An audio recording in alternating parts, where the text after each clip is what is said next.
দেশের সব স্থানে সেনাবাহিনীকে ম্যাজিস্ট্রেসি ক্ষমতা দেওয়া ঠিক নয় এমন মন্তব্য করেছেন বিএনপির মহাসচিব মির্জা ফখরুল ইসলাম আলমগীর। অন্তর্বর্তী সরকারের কাছে বিষয়টি পুনর্বিবেচনা করারও আহ্বান জানিয়েছেন তিনি। ঠাকুরগাঁও প্রতিনিধি জাকির মুস্তাফিজ মিলুর প্রতিবেদন।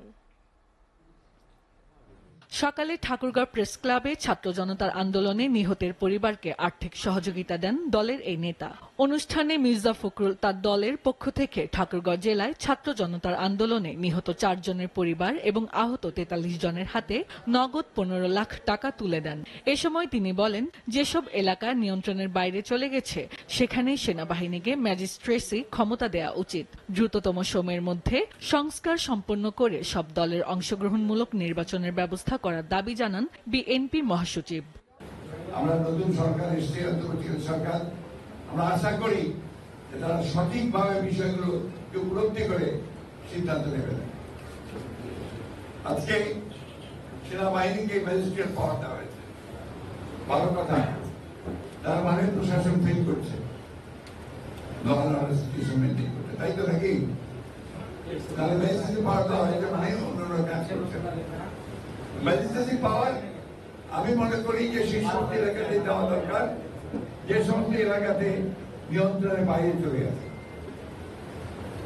কিন্তু যে সমস্ত এলাকাতে পিসফুল আছে, শান্তিপূর্ণ আছে, যেখানে রাজনৈতিক নেতা কর্মীরাই সমস্ত বিষয়গুলোকে নিয়ন্ত্রণ করছেন, সেখানে এই ম্যাজিস্ট্রেসি পাওয়ার দিয়ে আবার নতুন সমস্যা তৈরি করা সম্মুখীন হবে না, বুদ্ধিমানের কারণে। অন্তর্বর্তী সরকারের কাছে বিষয়টি পূর্ণ বিবেচনা করারও আহ্বান জানান ফখরুল।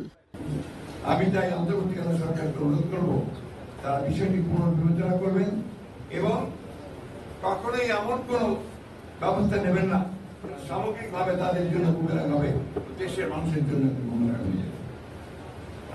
দিনের আরেক অনুষ্ঠানে ঠাকুরগাঁও রানী সংকৈল কলেজ মাঠে পতিত হাসিনা সরকার ও তার দোসরদের বিচারের দাবিতে এক জনসভায় প্রধান অতিথি হিসেবে যোগ দেন মির্জা ফখরুল ইসলাম আলমগীর। এ সময় তিনি বলেন, 17-18 বছরে এই দেশের উপর অত্যাচার হয়েছে, নির্যাতন নিপীড়ন হয়েছে, সম্পদ লুট হয়েছে। এর প্রতিবাদে আন্দোলন করে গেছে বিএনপি। গত 17-18 বছরে এই দেশের উপরে যে অত্যাচার, নির্যাতন, নিপীড়ন হয়েছে, যে সম্পদ লুট হয়েছে, এই সমাজকে যে নষ্ট করে দেওয়া হয়েছে, তার বিরুদ্ধে আমরা আন্দোলন করেছি 17-18 বছর ধরে। আমাদের ছেলেরা তারা আন্দোলন করেছে গত জুলাই থেকে আন্দোলন শুরু করেছে আগস্ট পর্যন্ত। তাদের এবং আমাদের সামনে হাজার হাজার ছেলে মেয়েদের মৃত্যুবরণ করেছে, গুলি করে মেরে দিয়েছে রাজপথে। দেশের মানুষের আন্দোলনের মুখে সরকার বিদায় নিতে বাধ্য হয়েছে বলেও মন্তব্য করেন বিএনপি মহাসচিব। আমরা ওদেরকে পরাজিত করেছি, ওদেরকে ক্ষমতা ছেড়ে চলে যেতে বাধ্য করেছি।